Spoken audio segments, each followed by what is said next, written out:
Good evening. Evening worth हो गई। Actually मेरी कुछ ज़रूरत नहीं है यहाँ पे, क्योंकि बहुत लोगों ने यहाँ पे जो बात कर ली मेरे मोर देन सफिशिएंट है 20-25 लाख रुपए कमाने के लिए अगले 1 साल में, मेरे ख्याल ऑनेस्टली स्पीकिंग। क्योंकि आप में से कितने लोग ये इस टाइप का इवेंट फर्स्ट टाइम कर रहे हैं, फर्स्ट टाइम अटेंड कर रहे हैं? Okay, almost 80%। सबसे पहले मैं कह दूं कि आप बहुत लकी हो, क्योंकि आपने ऐसा कुछ इवेंट देखा जिसके कारण आपको कुछ समझ में आया। मेरे साथ चैलेंज ये था कि मुझे दिखाने वाला भी कोई नहीं था, क्योंकि इवेंट तो बहुत दूर की बात है, क्योंकि मैं इस बिज़नेस में अनाथ पैदा हूँ। मतलब मेरा अपलाइन ने सिर्फ मशीन दे के आशीर्वाद दिया था, बाकी कुछ नहीं, कि जा बेटा सुखी रहे, पैसे कमा ले। तो उसी आशीर्वाद पे यहाँ पे पहुँचा हूँ, बाकी कुछ नहीं। तो कभी कभी अपलाइन के आशीर्वाद भी बहुत ज़रूरत होती है। तो आप मेरे से ज़्यादा लकी हो। मैं मेरे अपलाइन को मिला, एक्चुअली जो मेरा स्पॉन्सरर है वो मेरा दोस्त ही है। तो उसने, मैं लॉन्ग इंटरेस्टेड है क्या? मेरे पास 10 ही मिनट है। 10, हाँ। तो स्टोरी इस तरीके से है। अभी स्टोरी क्या है, सच बात है। अभी मेरे एक दोस्त ने मुझे एक फ़ोन किया कभी जून 2016 में कि एक वाटर आयनाइज़र दिखाना है। अब वाटर आयनाइज़र मुझे लगा प्यूरीफायर होगा, तो मैंने कहा कि कितने का है, तो उसने नहीं बताया। मैं बोला बताएंगा नहीं तो देखूंगा भी नहीं, क्योंकि मेरे पास एक्वागार्ड था, तो 3,000 रुपये के वो फ़िल्टर चेंज करने के लिए भी बहुत ज़्यादा मैं निगोशिएट करता था उससे। बोला मैंने अभी चेंज किया, अगले साल देखते हैं। बोला यार ये प्यूरीफायर नहीं, ये आयोनाइज़र है। तो बोलो क्या है? ये जापान का प्रोडक्ट है। तो फिर इमीडिएटली 2 चीज़ मेरे दिमाग में आई। एक तो महंगा है, क्योंकि जापान के लोग कोई सस्ता बेचते नहीं है। दूसरा, इन्होंने ऐसा कोई कीड़ा या जंतु ढूंढ के निकाला होगा जो इनका ही प्यूरीफायर निकालता होगा, बाकी के प्यूरीफायर को नहीं करता होगा। तो मैंने बोला फिर क्या सोच होती है, कितने का प्यूरीफायर होता है? 10-12 हज़ार, 15 हज़ार। अब ये होगा 40,000 रुपये, इससे ज़्यादा क्या हो सकता है? तो मैंने बोला कि यार कितने का होगा? मैं तेरे को डेमो दिखाने की बात बताता हूँ, क्यों पहले एक बार डेमो देख ले। मैं बोला अगर नहीं बताएगा तो डेमो भी नहीं देखूंगा। तो उसने कहा 2,68,000, 2,68,000। तो दिमाग एकदम बंद, जो चीज़ लेनी नहीं तो क्या देखना।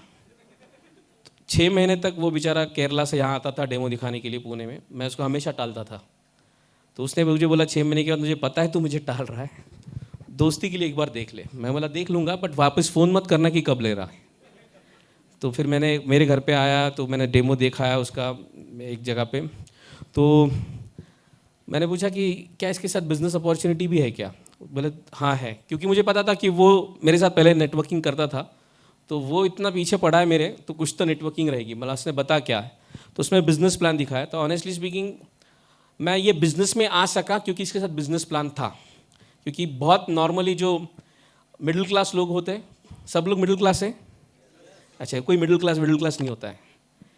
एक तो आप अमीर हो या गरीब हो, everything in the world is binary, right और रॉन्ग?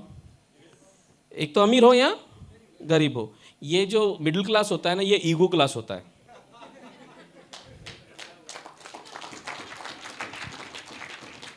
ईगो क्लास क्यों है? क्योंकि उनको पता है कि वो अमीर नहीं है, और उनका ईगो उनको अलाउ नहीं करता कि गरीब कहे खुद को।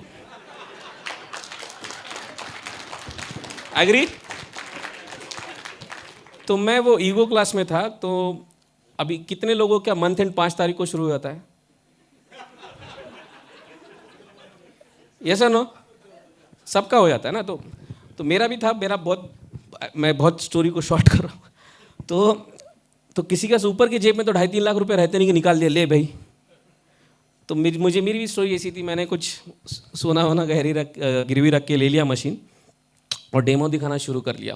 तो जिस दिन मशीन आप लेते हो, जिन आप में से कितने लोगों ने को पता था कि मशीन लेने से पहले कि इसमें बिजनेस अपॉर्चुनिटी है? सबको पता था? नहीं? अच्छा, मुझे पता था। तो सबसे पहला क्या दिमाग में आता है? हाँ, पहले रिकवर कैसे करें। तो इमीडिएटली 10-15 लोगों के चेहरे आ जाते हैं, राइट और? मैं सो रहा होता तो मेरे वो सत पे थे कि ये आएगा तो 500, ये आएगा तो 1000, ये आएगा तो 5000। 6 से 2 डैश थी, तो पहले 30 मिनट में मैं बन गया था।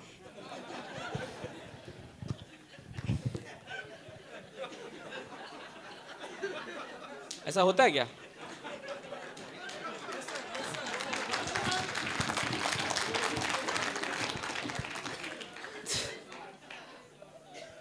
तो तो टाइम लगा एक्चुअली। फिर मैंने बिजनेस करना शुरू कर दिया, तो मैंने ऐसे लोगों को डेमो दिखाया कि जो आगे जाके मेरे लिए मशीन बेचे। सब लोगों ने बहुत ज़ोरों से ताली मारी, लेकिन जेब में किसी ने हाथ नहीं डाला। हमें पैसे कब मिलते हैं? बहुत अच्छा प्रोडक्ट है, बहुत महंगा है, ये है वो है, चलो आई कट शॉर्ट दिस। तो तो ये मेरी शुरुआत थी। तो मैं 14 महीने लगे मुझे सक्सेस होने के लिए। बहुत ताली मारने की ज़रूरत नहीं है। वो टाइम में मुझे ऐसा लगे मैंने बहुत बड़ा पहाड़ खोद लिया। ओके, तो अकेला था तो मुझे लगा कोई सपोर्ट नहीं कर रहा था। 14 महीने में 100 मशीन बेचा, नहीं बहुत काम था। अभी तो ऐसा है कि 6, 7, 8, 9 महीने में लोग बन जा रहे हैं, क्योंकि आपके पास कुछ तो टेस्टिमनी था। ओके, आपके पास तो कुछ तो ये है। अच्छा, आपको बम्बल बी की कहानी याद है क्या? बम्बल बी बताया क्या होता है? भंवरा। अगर आप गूगल पे सर्च करो ना, तो अगर आप ये सही, आप सबके पास गूगल है, गूगल बाबा सब, Google is like a public toilet. हर एक का ओपिनियन है, एग्री है ना? तो आप गूगल पे जाइए और ढूंढिए कि भंवरे का, अगर आपके भंवरे के बारे में अगर आपने वहाँ पे देखा तो आपको पता चलेगा it is scientifically proven by Harvard और कौन से यूनिवर्सिटीज़ ने, सब लोगों ने इतने सारे रिसर्च पेपर कर लिए हैं कि भंवरा का जो स्ट्रक्चर है वो इस तरीके से, आप देखा ना, भंवरा पीछे के साइड थोड़ा बड़ा होता है, आगे छोटा होता है, ये टाइप ऐसा कुछ तो उसका स्ट्रक्चर है। तो वो जो स्ट्रक्चर है it is not fit for flying.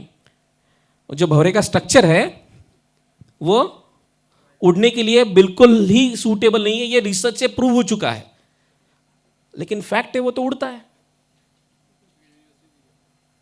Right और रॉन्ग? भंवरा उड़ता है, नहीं उड़ता है? बट रिसर्च क्या कहता है? नहीं उड़ता। क्यों? क्योंकि भंवरे को किसी ने बोला नहीं ना। ये जिस दिन कोई बोलेगा भाई तू एरोडायनेमिकली फिट नहीं है, तो वो उड़ना बंद कर देगा। राइट और रॉन्ग? तो आधे जो नेटवर्कर लोग हैं ना, वो सब ये बाहर के इन्फ्लुएंस के कारण होता है कि तू नहीं कर पाएगा। बट हम लोग होते सारे बम्बल भी है। आपने अभी इसको सुना, रमेश अल्लावली को सुना, राइट? कितने को समझ में आता है तेलुगु? आधे नहीं आता, मुझे भी नहीं आता है, बट भावना पहुंच गई ना।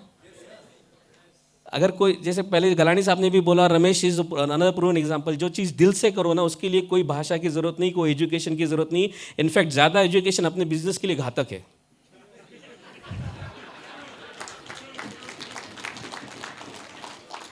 अब मेरे टीम के लोग जानते हैं मैं इतना ज़बरदस्त डेमो करता हूँ। मैं बहुत प्राउड हूँ, बहुत रिसर्च किया है और मैं बहुत अच्छा डेमो करता हूँ। मैं खुद की तारीफ इसलिए करता हूँ कि सही में करता हूँ। ये है कि अगर मैं 8 डेमो करता हूँ तो 8 चेक उठा के, 10 डेमो करता हूँ तो 8 चेक उठा के आता हूँ। ये मेरा रिकॉर्ड है। कोई इमीडिएटली लेता है, कोई 2 महीने में लेता है, लेकिन मेरा कोई बंदा एक बार डेमो देखे तो ना ले, ऐसा हो नहीं सकता। इतना मैं कॉन्फिडेंटली बताता हूँ। बट सम टाइम क्या प्रॉब्लम हो जाता है मेरे टीम में कि फिर मैं सभी जगह लगता हूँ कि भैया तू बताएगा तो ही लेगा, ऐसा नहीं है। आप रमेश अन्ना वाली को भी खड़ा कर दे तो वो पहले ले लेगा। कि अगर कुछ बिकता है तो नॉलेज नहीं, अगर कुछ बिकता है तो ये नहीं, सिर्फ बिकता है तो वो है तुम्हारा कन्विक्शन और योर पैशन। लोग प्रोडक्ट बाद में खरीदते हैं, पहले आपको खरीदते हैं। एग्री हो नो? तो पहले दिन से कन्विक्शन था। अब इतने सारे, अभी कन्विक्शन की क्या जरूरत है? मेरे ख्याल से आधे से ज़्यादा से लोगों ने इतनी टेस्टिमनीज देखी है। हम लोगों ने तो कोई प्लांट नहीं की थी। एक्चुअली हम लोगों ने सोचा था कि स्टेज पे बुला के करेंगे, लेकिन आधे लोगों को समझ में आ जाएगा इन्होंने फेक किया है। इसलिए हम लोगों ने बोला जिसको हाथ ऊपर करना कर लीजिए, जिसको टेस्टिमनी देना दे दीजिए। तो यही एक सबसे बड़ी पावर है इस बिज़नेस की, कि आपको बेचने के लिए सबसे इंपॉर्टेंट चीज़ है कि ये पानी पीना पड़ता है। दो ही चीज़ इसमें एफर्ट नहीं इसका रिजल्ट नहीं ले सकते, जो खरीदते नहीं और जो लेके भी नहीं पीते। राइट और रॉन्ग? क्योंकि आधे लोगों को पता ही नहीं कि ये मशीन को बहुत ज़्यादा यूज़ करना है। मेरा अनुभव ये है, मेरे ख्याल से बहुत से डिस्ट्रीब्यूटर्स का भी यही अनुभव है। लोग मशीन बहुत नाटक करके ले तो लेते हैं, लेकिन यूज़ ऐसा करते हैं जैसे वाटर प्यूरीफायर है, सारे पानियों का उपयोग नहीं करते। एग्री डिस्ट्रीब्यूटर सीनियर लोग? ओके, क्योंकि मैं आधे लोगों को खड़ा करके कुछ क्वेश्चंस पूछूंगा तो समझ, ये बटन भी है क्या अपने पास? ये भी पूछते हैं, अच्छा ये भी होता है क्या? तो unfortunately not having knowledge is a very bad thing, और एक्स्ट्रा नॉलेज उससे ज़्यादा है भयानक होता है। क्योंकि too much of analysis leads to paralysis. जितना एनालिसिस करेंगे उतना पैरालिसिस होगा। तो इतना ज़्यादा ये मत रखो, 3 चीज़ें बतानी होती है। एक तो एंटीऑक्सीडेंट है, एक तो अल्कलाइन है, और तीसरा माइक्रो क्लस्टर है। जो भाषा में बताना है बता दो। वो तुमको ये नहीं पूछेगा कि वो कितने फ्लो रेट से पानी ऊपर होके कितने बबल्स पानी से निकलते हैं, नहीं पूछेगा आपको, ज़रूरत भी नहीं है, राइट। बहुत सिंपल बिजनेस है, अगर हम ही लोग उसको डिफिकल्ट करते हैं।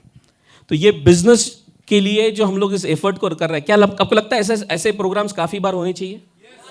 मेरे पास टाइम की बहुत कमी है, तो मैं खुद को कंट्रोल कर रहा हूँ, क्योंकि इतने टाइम में बाकी लोगों को कंट्रोल कर रहा था, भाई कम बोल। ओके, तो मैं खुद को कभी यहाँ पे रोकता हूँ